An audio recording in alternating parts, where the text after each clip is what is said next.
وجعلنا للمتقين إماما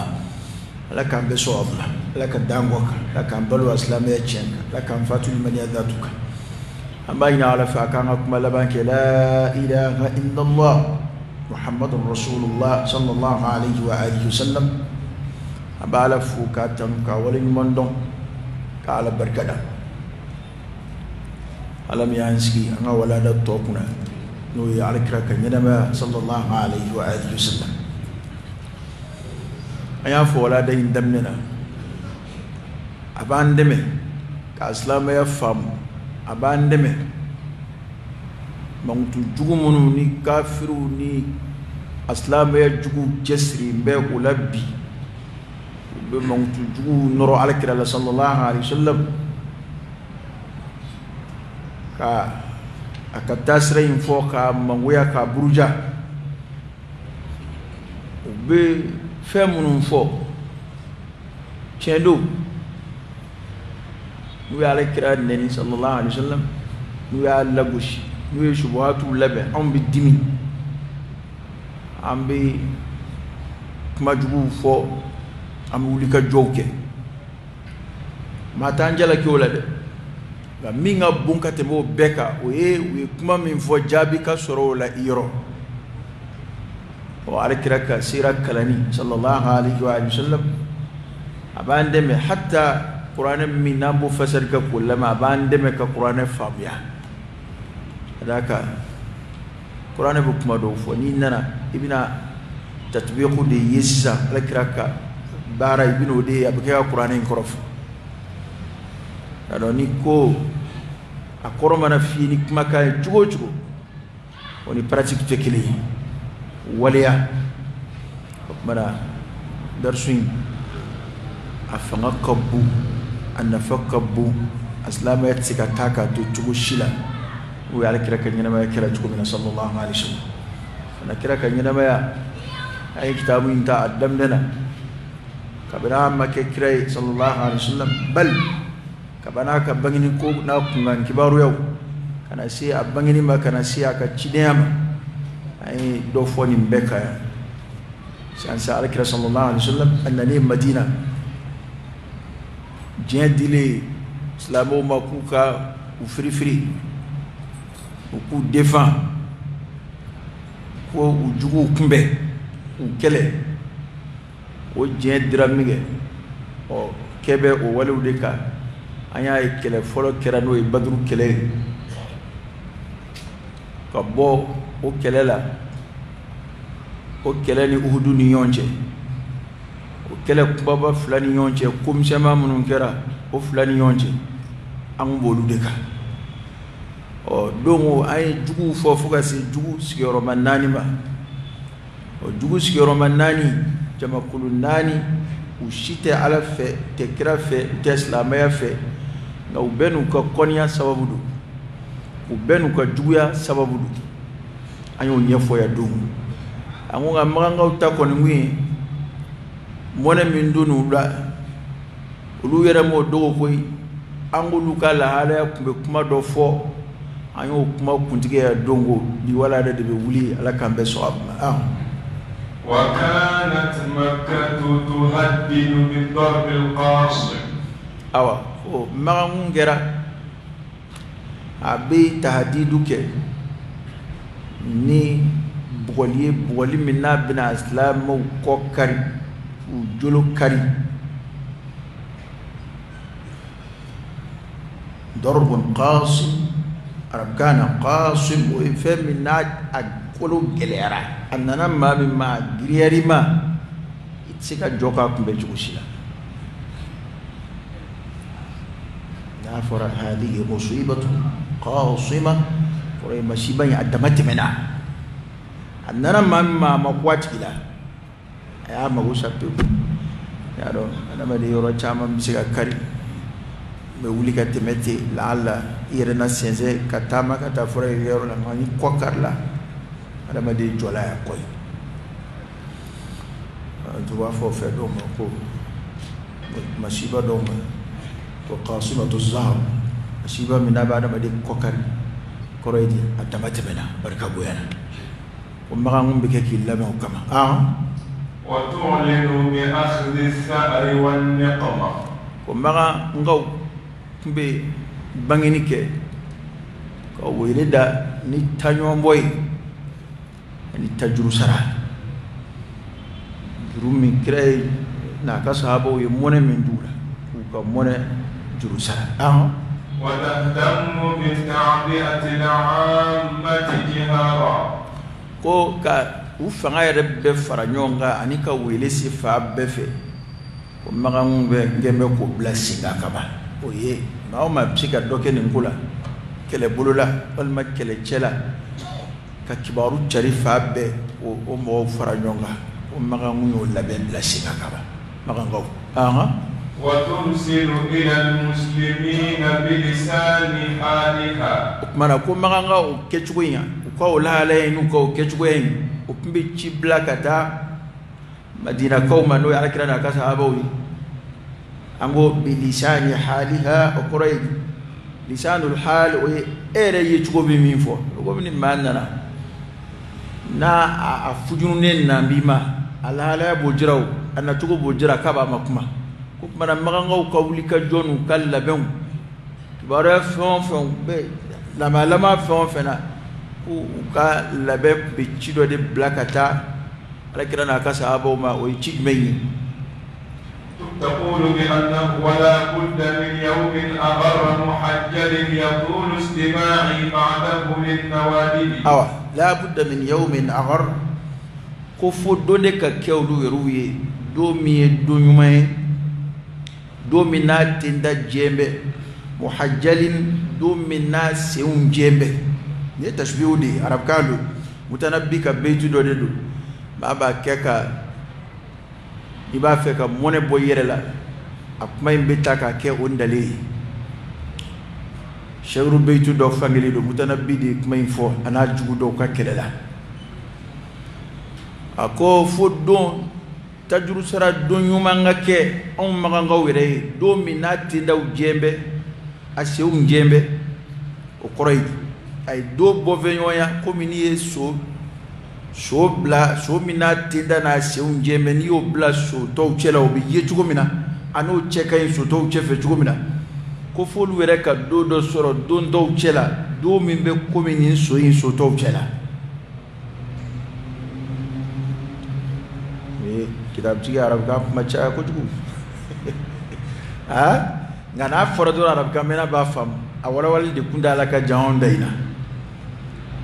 te na foro do arab kana abu fam arab ka mena fana ba fam ngani ni komi ni kitab be do bolo ka laje ni ma fota ma do ngay kuma bagurba fote katiba kuma yere khulasa mi na mone do awla wona meka lakali kuma Allah yini odi nga afatu ko koroy may o de flegi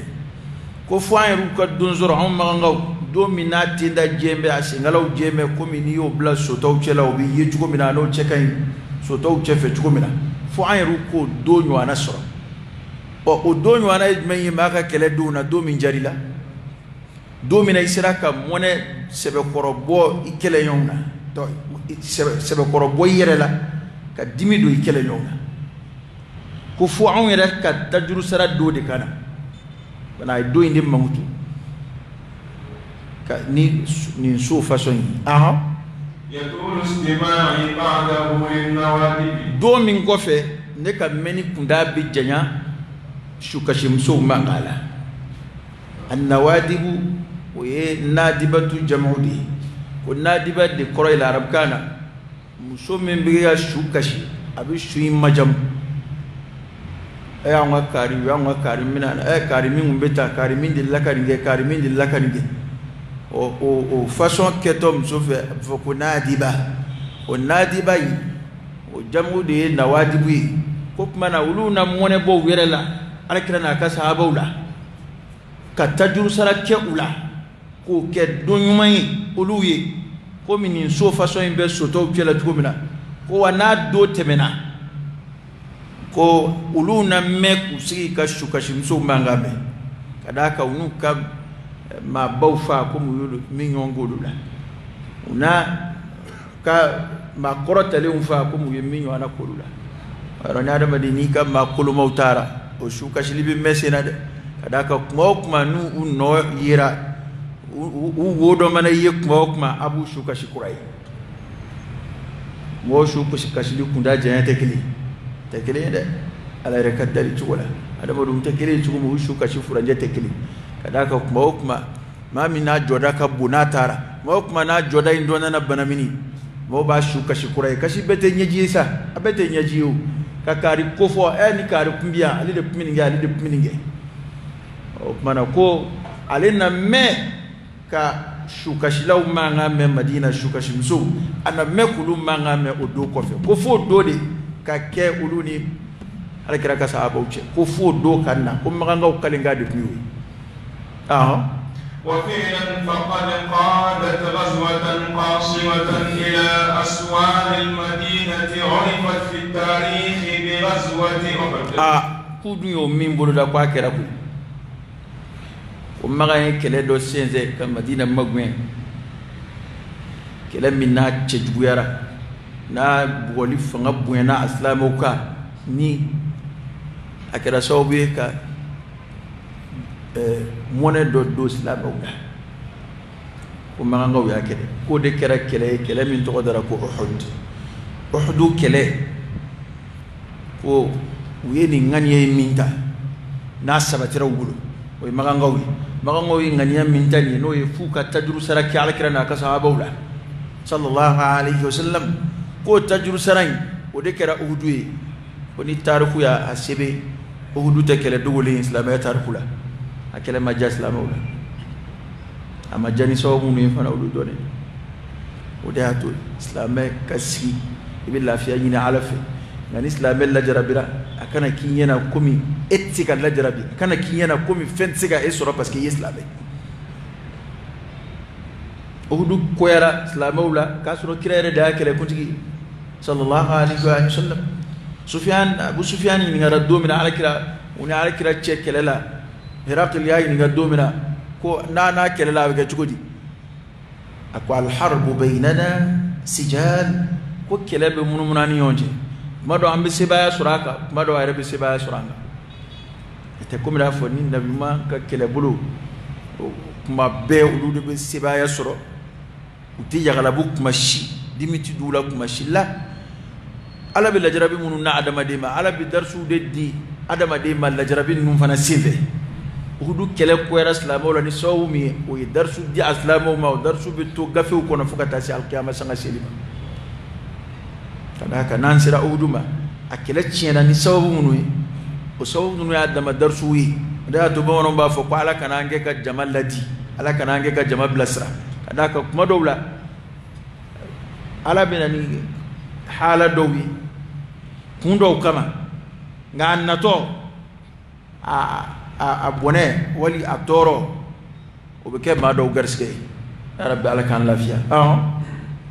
والتي كان لها أثر سيء على سمعة المسلمين وهيبتهم كو كلامي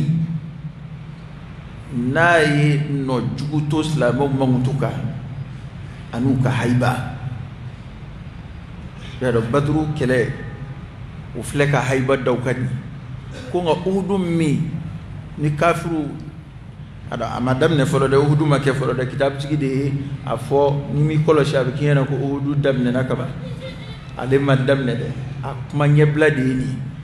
ko maganga kun labe be kele do kama ka fu bina mone bo werela ko o kele nungera nga sima kama folo de uhudu ko kuma be nyefi nya kuma nyebla ko kele ngera kele yi no jugu to islamo ko sum'aka koraydi ayu mangtu kuya uhudu ke badru kele ko ku mangtu bunya ani ka tangaddaw ka hayba dawka ko nin kele ngere so wi kan no jugu blaw fem flala no wi ku mangtu la fukun ani ka tangad dobo ka tangala nyesranye haybay mo besrami ge bañe yoro jafe hayba mi mun daruka ni badru kele kero so wi fay no jugublaw fanaka وقد لعب المسلمون دورا هاما للقضاء على هذه الأخطار. سيزان فانتبه سانسا wuduko kuma kun tigera da madama sama fura ga kuma jumai ngumbe oye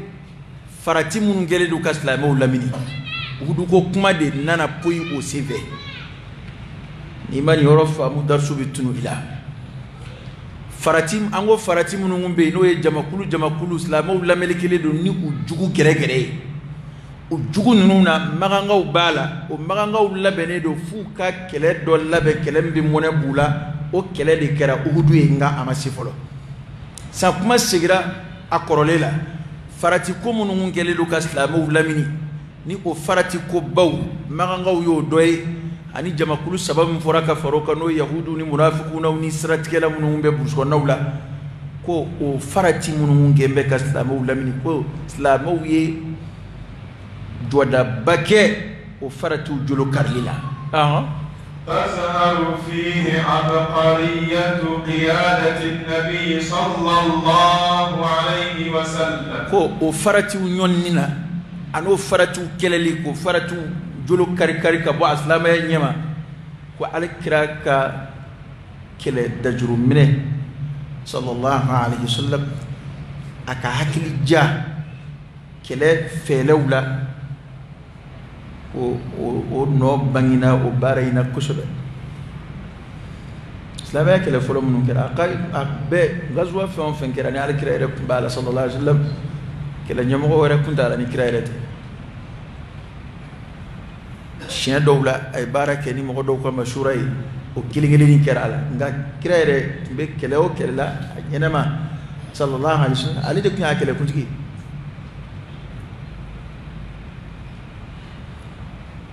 bana ana kira sallallahu alaihi wasallam asomi janyani anaka kele kuntigiya nyedon kiguyana famuna somi jeyam bal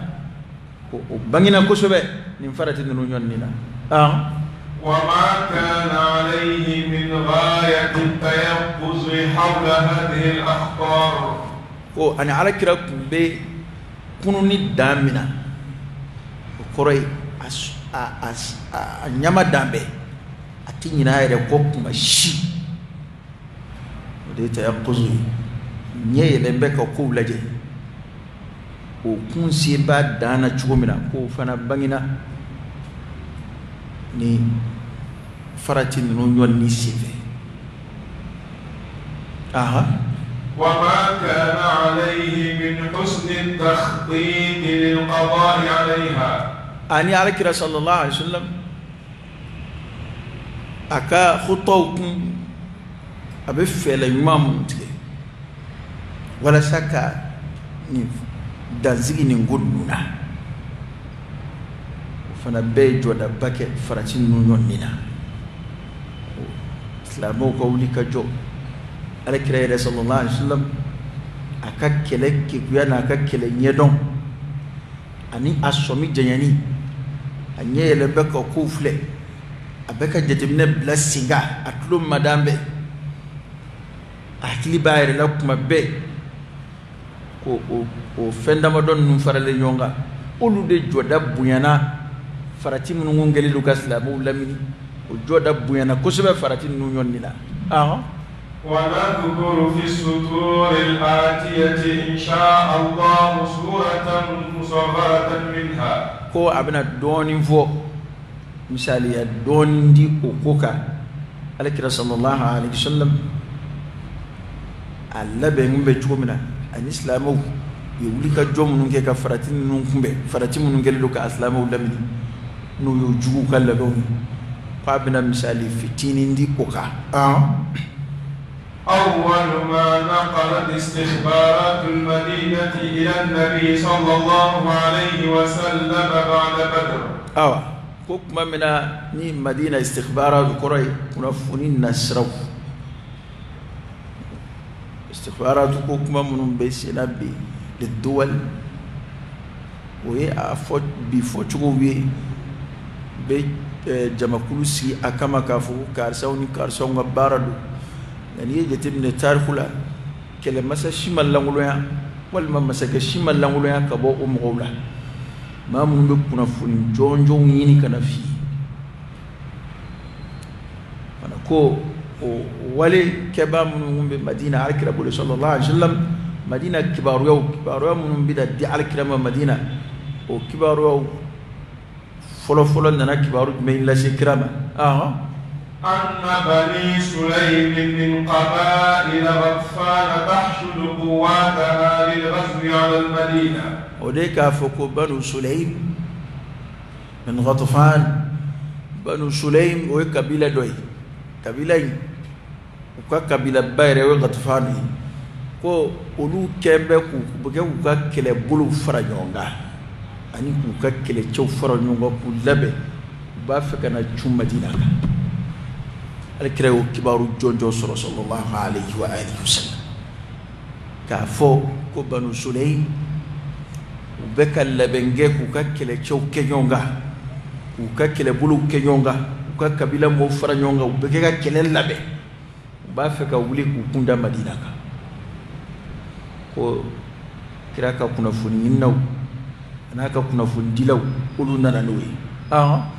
فباغت النبي صلى الله عليه وسلم في 200 راكب هذه القبائل المتحشدة في عقر دارها. أيوة فباغت النبي وعلى كرا صلى الله عليه وسلم كرا يشونغال لبه أماسك يكونوا ده كرا يلبه سوتي دي كمفلا وفراكا كتا تشونونغا سكني سكي كي جوكو كونو ali labene de bina ngani bora kalama ni konama yanaka tlaka labena ko alakira sallallahu alaihi wasallam ay sotigi de check kemafla labe ay rede ku kele punjigi ki kunda bani sulaym kawka yanu kana Madina nbo ala kale ko keleina wi ma do ta to ma tikan ngulla ko babate ba ko Ali ibn Abi Talib ba al-Kira no fe keleina l'islam ben kele folo manay mun fam sia ayayi badru kele sababu boramina ayoyi nin kele min fana fleyan uhudu ka se kele msamani munun kera nin bolula nin kele fana sababu borajmeina nunu de foloy laben ba fe kana be al-Kira ka nogo fu ito kibaru yalla okay ma tiagili jagabo kabli ka fo est ce que c'est fait kuma kuntella al-Kira du barakani c'est fait kuma yo ali de blala ka fo ya ayyuhal ladina amanu in ja'akum fasiqun binaba'in fatabayyanu an tusibu qauman bijahala fatusbihu ala ma fa'altum nadimin ana ate matiyere ni ko aiske chengundo chengundo labene kundo ba fe kana bi al-Kira ka Madina al-Kira kona uma ka sotikide ma kema fla daire ka kata chun kabilaika wa balagha ila manazilihim fi mawdi'in yuqalu lahu al-Qutr ko al-Kira tara suka sugorobla aka kele tara choko yoro mina kele ngibaro ya nyana boro yoro mina fu yoro ko al-Qutr oye banu Sulaym ko kas yoro doy kala kira tara kele dagay sallallahu alayhi wasallam fa farra banu Sulaym ko banu Sulaym ko bulla parce que badru kibara imbe o ma ban folo ona foro ko o kele bulun an malaka an labe na yana an labe wiran nana banu Sulaym kuluwe boli saya ski do faru senoka banu Sulaym ko tar وتركوا في الوادي 500 بعير استولى عليها جيش المدينة كوبولا يا راني بولي كوكو نجرا بولي كبا إني بولو في بيت تابلة يا دم دي يريني فردا بولو في نجو بدوغا بولو كبر وتارك وكان مكمل دورتو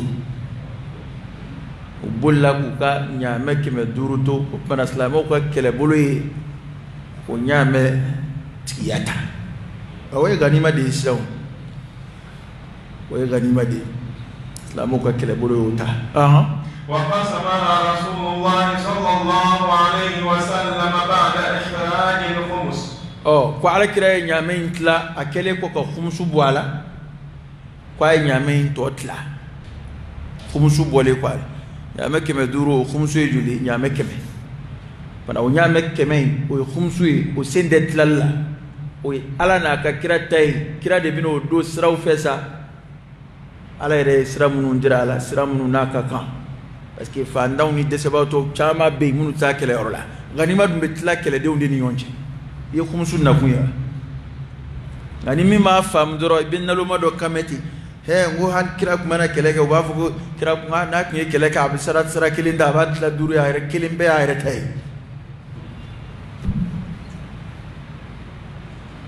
kasoro o sara kilin ma dowla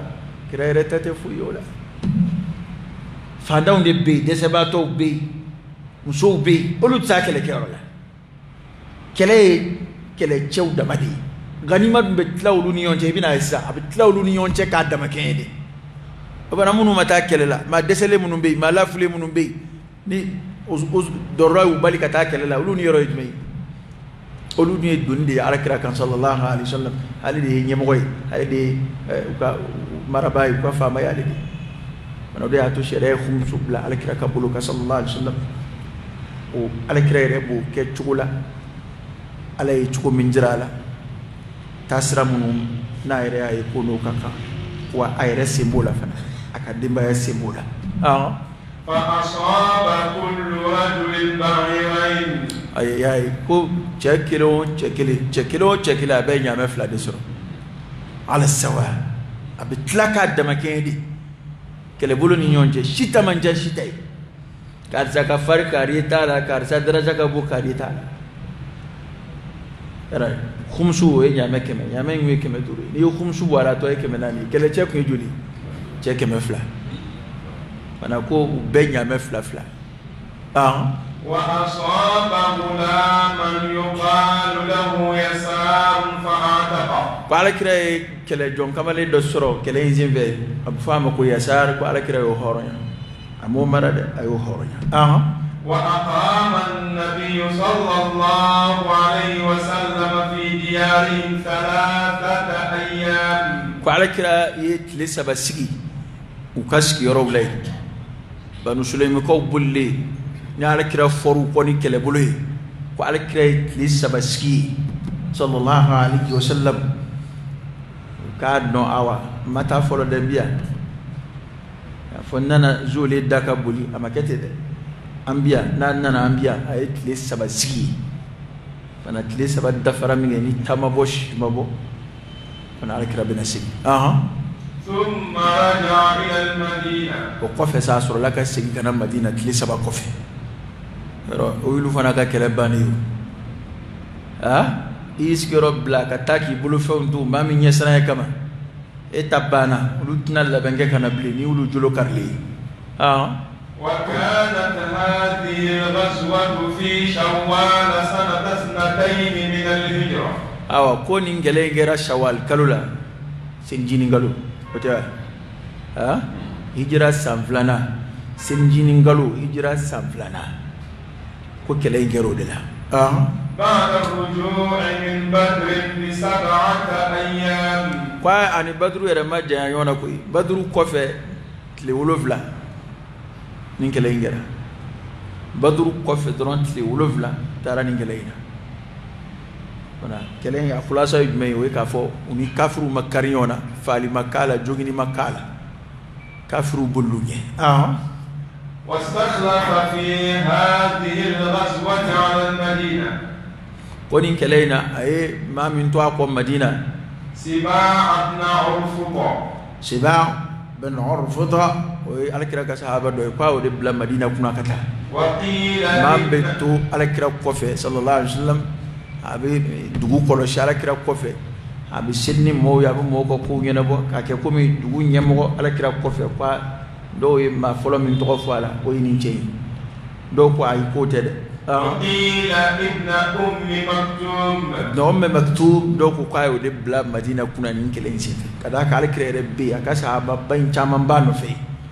ابن مكتوم كاو دي تو أقوي دي بسيلني مويو دي بجوكو كنا كسر عليه كنيته كلها ابن مكتوم لكن باي على إمامينا فلي نور الدوا تقوي نعم باكودو أبشا وتولى أجناري دكا قضية ما من دون إسلام إلى كبار دمنا على بو مغول ها وكان من أثر هزيمة المشركين في وقعة بدر أن استشاقوا غضبا كو بدر كلين أكرا سوي كافرو ود سكشي فنغ بوينا تنقول دو فراد سكشي وجعلت مكة تغلي كالمرجل جد النبي صلى الله عليه وسلم كم مغانجرسا مغان بفرفرو كمنا فدا جيب فرفرو دا كنا تشكو من على كرا كنترولا صلى الله عليه وسلم فويت مغا على كرا كمتي صلى الله عليه وسلم أبيع جوي أني تبرنيشي على كرا ني على كرا نيمب مغا دو يدغولدو afam babbe ko ni ajuwi kenaka ko ni fa on fa gadi ba akunga ma jugu fo ibe lamne ba sor yere la ini mi ba atola se ñofe ko ma nana ke sa bu furu ko bi dabu furu ci ko mi ni ala kira jugu ye sallallahu alayhi wa alihi wasallam hatta ta'amara qatalan min abtaliha an yaqdu ala mabda'i hadha al-khilaf wash-shiqaq kofo ma fila nanu bolo di ñoo masa kube muamara labe che fla u ka che farimba fla olu nanu bolo di ñoo ma ka dibi la kodo labe angu muamara de ye jijoro ko labe ne ye fene jugu min tige ma kama u ka che farimba fla olu nana benga doke unionje wala sa ukadangari nin fokunyoya min file ulu yere damani yonche uka jama fara ubalma do fara lula kata madina kata fara ala kira ka sallallahu alaihi wasallam wire yere dama sinde ka ben fola bli uka jama fara la fokunyoya dunu ni yonche ko nin fokunyoya bena ta a sababu bora yoro mina kata ko shilatu ulu chili ka bonyona ta ulu maganga kum fara be nyonga ka balma yakadi u bunya be mo yoro bami gara sobu yekulu chika bonyonata ubirata o sababu yubitashi lakini maflai ubenoka ومثال هذا الذل والهوان في زعمهم وهو النبي صلى الله عليه وسلم دغياني جاشي من فلا كلو سرو o sababu jugu bora mamina fulu ko tigi shilatnu ka boy ninche fla e dibi la kollabe o kambe jon mani mbey femi vosa ukambe ala kira de sallallahu alaihi wasallam uluka farafara libi anu ko foko nyoya anu ka fangat lali flay ani doya ni jashimi usoro ko be sababu ya ala kira de sallallahu alaihi wasallam ko ma bita ko yin bita shilatnu fitne ulu bita shilasa lu mafla ko ma farin fla kudu fla ka farde nga ya do ko yin wa yamkuruna wa yamkurullah wallahu khairul makirin جلس عمير بن وهب او شاف لا دي دولا كلي فلاني نو عمير بن وهب الجمحي او تشكلي بك بالي دون على كده كنترول صلى الله عليه وسلم عليني ما فصوم من غسر نو ابو جهل نو akin damat temene do madu mami na kira konya damat temene kundo ayoro bala kira na ka sahaba utoro fukata si u hijrala وهب بن عمير الجمحي كوي تشكلي ما دو ما منا كغفري اتسران فوي عمير بن وهب الجمحي مع صفوان بن أمية وني اتركه صفوان بن أمية فانا كوي كمال فري ما بدو نفلو تشكيدين ulu fila kun ye teri u fila ka fari wa u fila bɛɛ bɛ alakira juguya la sallallahu alayhi wa sallam ko ulu fila de ye nin ko in labɛn sisan sa a bɛ komi yanni Umaru ka silamɛya don min na Umaru ye nbamuru ta ko ale bɛ taa ko nin ko in bɛɛ sababu ye Muhamadu de ye ale bɛ taa k'a fa hali n'ale yɛrɛ bɛ fa nin ko in ka ban ɔ ninnu maa fila fana bɛnna o ɲɔgɔn na de kan nin cɛ fila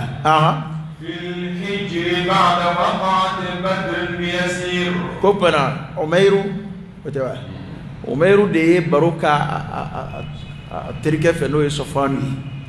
ko u kun sigin bɛ yɔrɔ jumɛn Alikaaba kɛrɛfɛ hijiru kɔnɔ a bɛ fɔ yɔrɔ ma ko hijiru Ismail yɔrɔ Alikaaba kɛrɛfɛla de kun y'u ka barokɛyɔrɔ fanba ye u ka cɛya kuma caman bɛ fɔ yen ko u sigilen u fila kun sigilen don u maa fila dama u fila sigilen Alikaaba kɛrɛfɛ hijiru kɔnɔ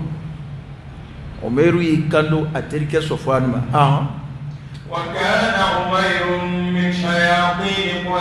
ko Umairu kun ye Quraishiw la sayatinu dɔ ye maa min n'a tɔɔrɔ bonyana fo a bɛ se ka fɔ ko adamaden shetane don ko mɔgɔw dɔ de kun ye Umairu ye ممن كان يؤذي النبي صلى الله عليه وسلم وأصحابه وهم بمكة ما من بعد كده تورو أنا كصحابه كو أمغو دوكندو وتومغا كلا كده أنا كصحابه وتومغا ما من تورو وتمتون نني وبرجع نبسيغا من بغو كو أمغو دودك يوم ميري وكان ابنه وهب بن عمير kwa dinge Wahab bin Umayr wa dinge o kungera fi usara badr o kumbe badru kele jonna halu kuma mi segi folo ale be nin fele labe kuma mina ana tirike bina fele labe kuma mina ko ya sura a dinge rebe bulula badru kele sinve halu ma segi folo kono kono ngoro ko ma dusu kashile rere de bina ko labe ma min mone duna mugawla ale re ba mone tukula ale re wuludi be bululay ko Umairu ki o mogodi ali dina tirke Sɔfwanu bina min ko inabe فذكر أصحاب القريب والمصاب ko para u flash kile barula ko Umairu nana ma munu kama ba munu shu korondura nyala kira ko ku sama ka fili badru kolongolo kono yo barugo kama bamu fara nu ushu mafiera chugumina ko ayo barobo atirike Sɔfwanu masala la uka era masala ngi flay mona min duna magangawla nulu sigira doro bo barobo aslamo we sebaya min zoro nulu fana sigira Madina doro nulu buka sebaya barobo nim baro flade kumbi فقال صفوان ko keram ngi Sɔfwanu ikandu wallahi in fil aish ba'dahu khair ako ngalena alala ako herere te balulan nungo fe awani mabanno ako heraj me balulan nungo fe anga mabaw anga cifaru ka dangaru lu belata here te balulan nungo fe de qala lahu Umairu kwama sadaqta wallah ako ngalena alala ye cienfo akiye cienfo uma afladu usigi be Alikaaba kɛrɛfɛ ko min fɔlɔ ye baro daminɛ o ye Umairu ye dimi min donu na mɔnɛ min donu na hali u ka su kɛra cogo min na ale y'o baro bɔ min a terikɛ Sɔfwanu y'a laminɛ a ko i ye maa minnu ko fɔ a ko hɛrɛ yɛrɛ tɛ balo la ninnu kɔfɛ Umairu ko a ko wallahi a k'i ye tiɲɛ fɔ o kɔrɔ ye kun yɛrɛ t'anw ka ɲɛnamaya la bilen n'anw ma se ka nin mɔnɛ kɔni bɔ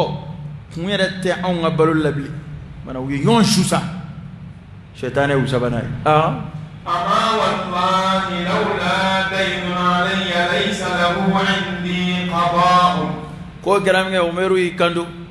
akongale na alala juru dobe ne kana sarabato la o saratene re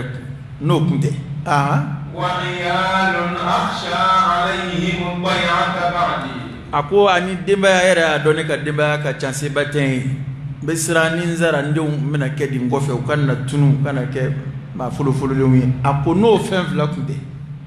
la rakibtu ila muhammadin hatta aqtula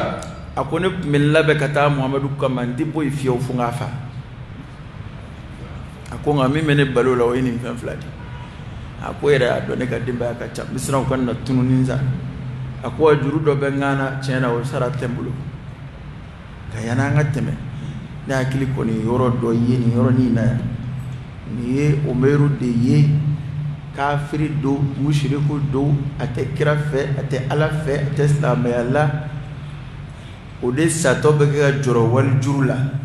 islamo do be misri kono bala ko ni yoro min gadi en wele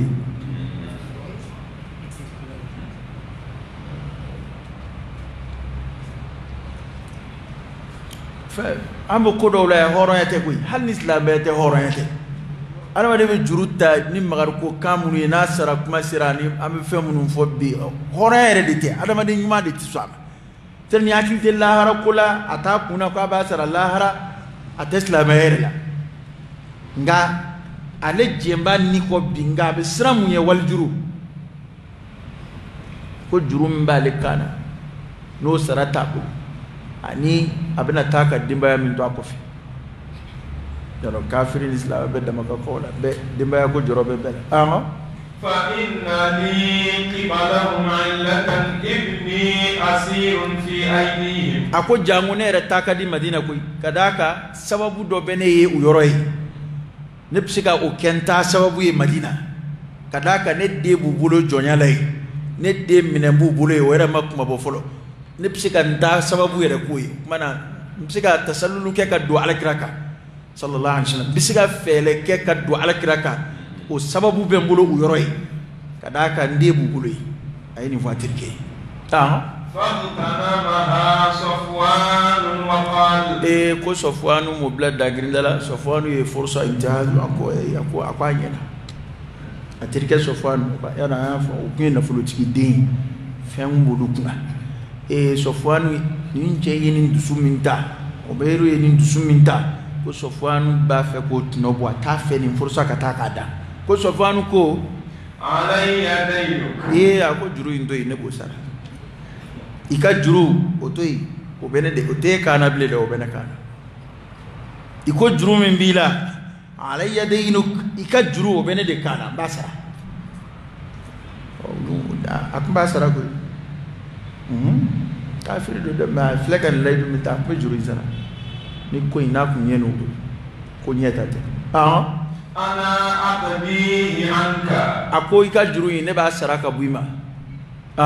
wa iyaluka ma iyali ako wa ika dimbaya o ne re ka dimbaya dode bu faranga dimbaya ka wasihim ma baqu mbu deme tanke ube nyina mayala ne kon benze ko bekuyi la yasa'uni shay'un wa ya'jizu anhum foi te kene bulu ya ko bi desewma nu ma min zoro ba soro tenere de ni kafuru ka yon deme chugo islam ya kelella aw yon deme chugo dia demenna kafri kefla fo kelen to wele ko shaytan apano lu flaka bembembenu ka non deme ci jugoro islam ya kelella o fleni am nga yon deme chugo meyi ademenna alaka kilmanda faqala lahu Umayru kwama faktum anni sha'ni wa sha'naka akokuma ngako anika ko ambene fleming amvlaka kodo adugo de kanala kalima shi nzona ikibi jurusara ibinga dimbayata o fla de ministre ante kuma inde dala kuma gwanza de akunzona okuma na koi adugo akadam fla ni yonje kanala kalima shi subhanakallahumma wa bihamdika